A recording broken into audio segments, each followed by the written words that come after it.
And we're back, and we're happy to share with you this anniversary, this 80th year anniversary with all of you behind your screens who are following and on the social networks. I will take advantage of this to thank you because all over the world there are many of you to wish AFD a happy anniversary. And thank you for your congratulations, for your proof of sympathy, and thank you.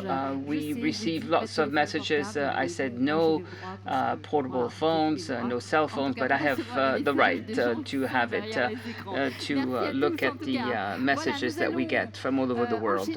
So thank you. We shall continue with the next session. We talked about innovating and assess to fight against poverty. It's the whole commitment of our new speakers that you know very well, the Nobel Prize of Economy and chairwoman of the Esther Duflo.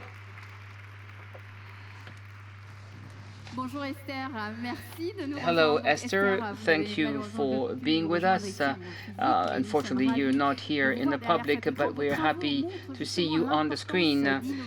You see how important it is to innovate to fight against poverty, but also to assess the impact of our interventions. So what lessons can you draw from your work? What issues of research seem to you the most important? And so we're celebrating the anniversary of the AFD, how to work together between the world of research and that of the development finance institutions. So thank you, everyone. I'm sorry for not being here physically, and happy anniversary to the AFD on the occasion of its 80th birthday. Unfortunately, this 80 years anniversary take place in a difficult time for the world in development in particular. Each time we seem to be out of the woods. It seems that things get worse, as we've seen recently with the new variant of the COVID-19 Omicron, and it's very sad to say that for the 80th anniversary of the AFD, but it's a crisis in which the Western country, not particularly France, but countries in general, have failed, so to speak, in their mission vis-à-vis the rest of the world, their mission of cooperation and development.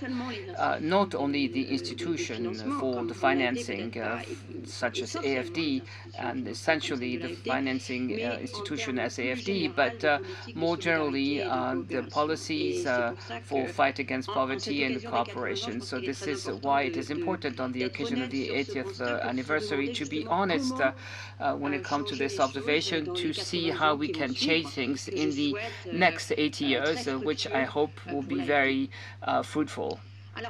So why am I using the word failure? Because it's vis-à-vis what I think is the objective of the policies for international cooperation and solidarity. And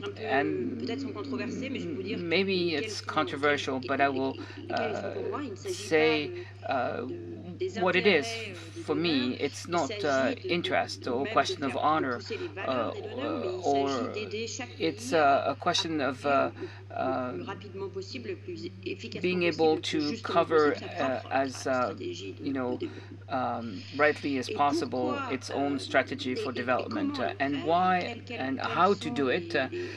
What are the instruments that an institution such as the AFD and more generally the international cooperation has? I think there are three such instruments. First of all, to be a quick actor, an efficacious actor in circumstances of crisis, of intense crisis, be it a pandemic, an earthquake, or in the next future, the climate change, because the rich countries have the capacity to borrow money to face crisis, but the poor countries do not have this capacity. So to Number two, share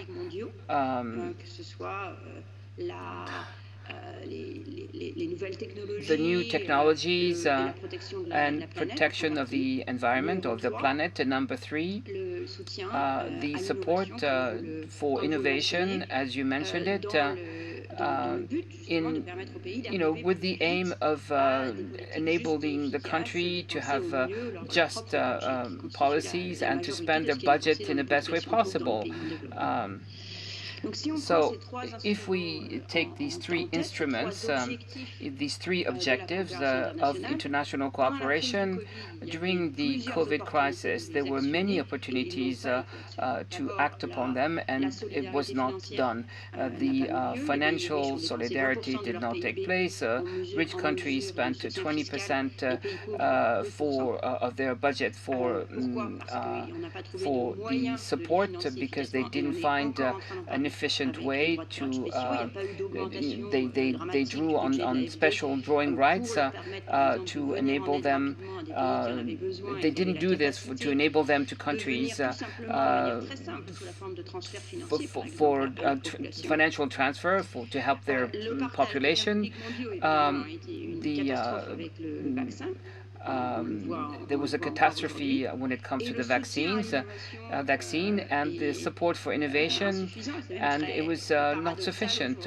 Paradoxically, it's very strange that in South Africa they don't have the necessary material, which to continue to work on the sequencing of the virus for the Omicron variant, because the response to they were capable of identifying the virus, so they closed the flight. So they don't even have the material. When we talk about support for innovation, we're not there yet. So what does it say about how to move forward? I think it's important to say that there was a failure. Once again, it's not a failure for France, not even a failure for Europe.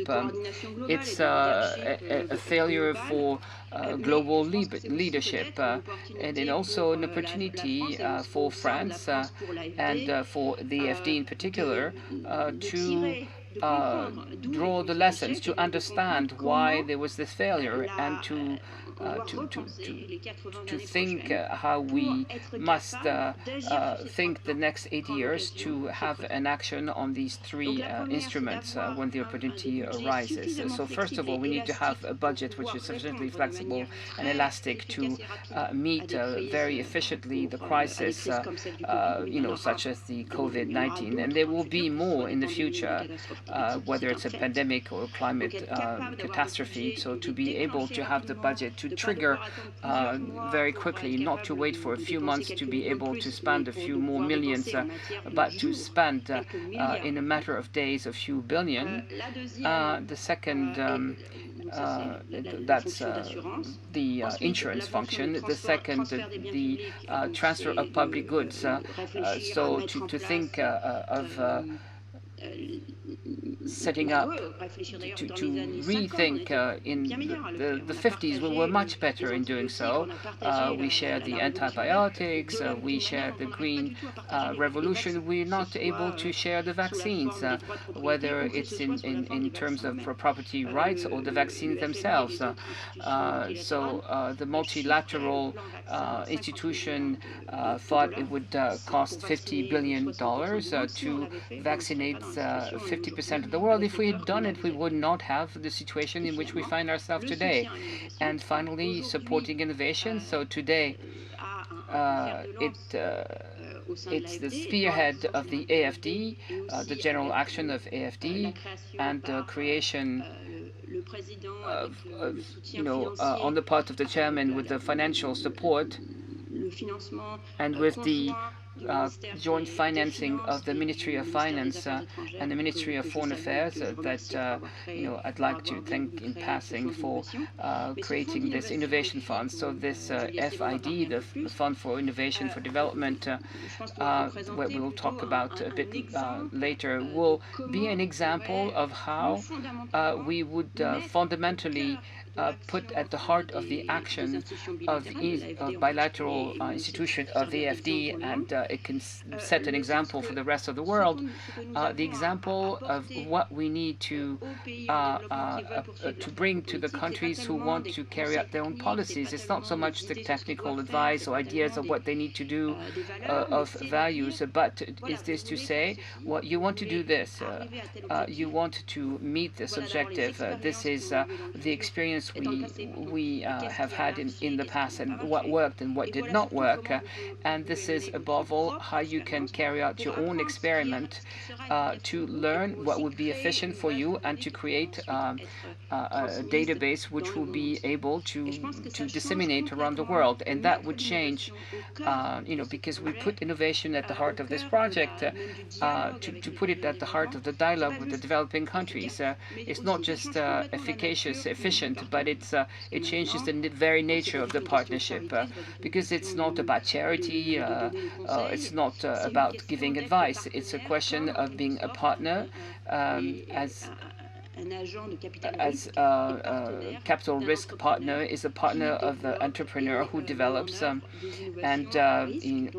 innovates risky innovations. Some will work, some will not, and some will create social value and well-being for the world, which goes beyond the benefit for which it was taken. And I will stop at that for the moment, because it was a very long answer to your question, and I think it's important to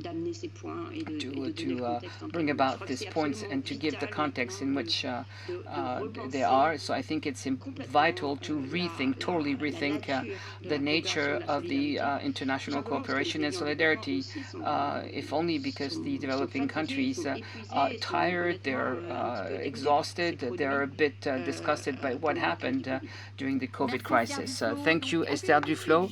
Let's welcome Juliette Sebon, who will tell us more about the Innovation Fund for Development. Hello, Juliette. Juliette Sebon, donc vous êtes la directrice exécutive. Juliette, you're the executive director of the Innovation Fund for Development, PID, and chaired by Esther 1 year after it was launched. What are the achievements? Thank you.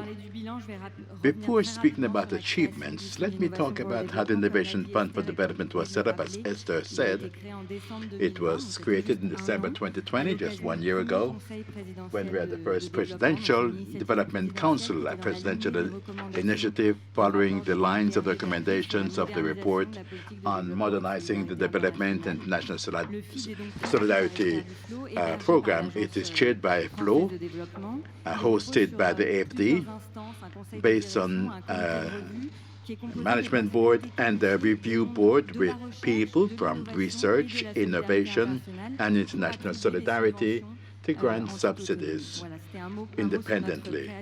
So that's how we were founded. 1 year after the announcements, our achievements are positive and encouraging.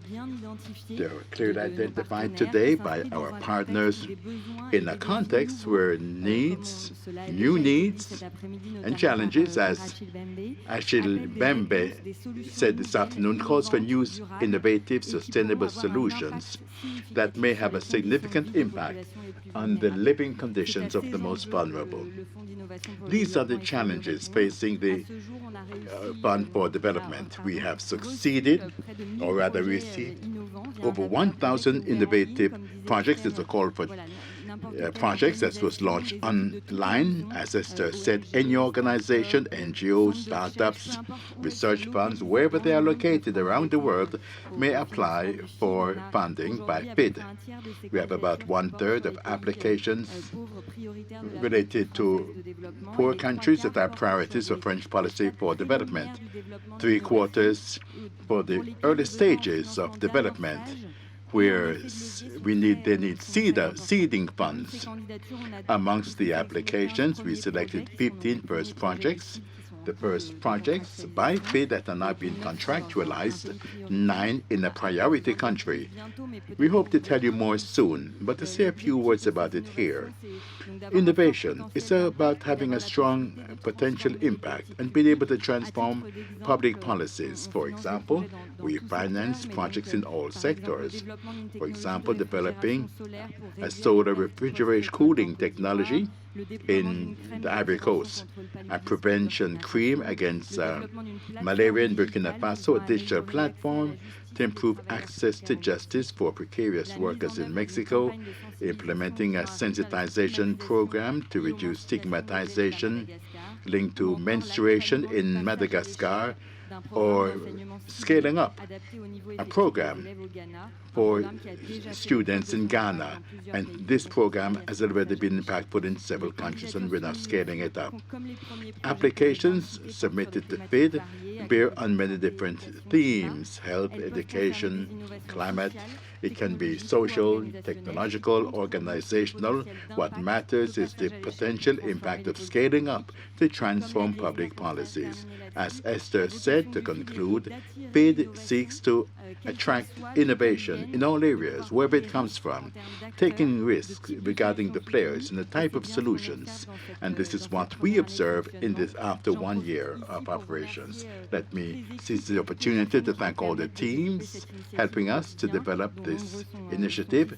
Many of them are here today, and it is truly a collective adventure. A round of applause for them.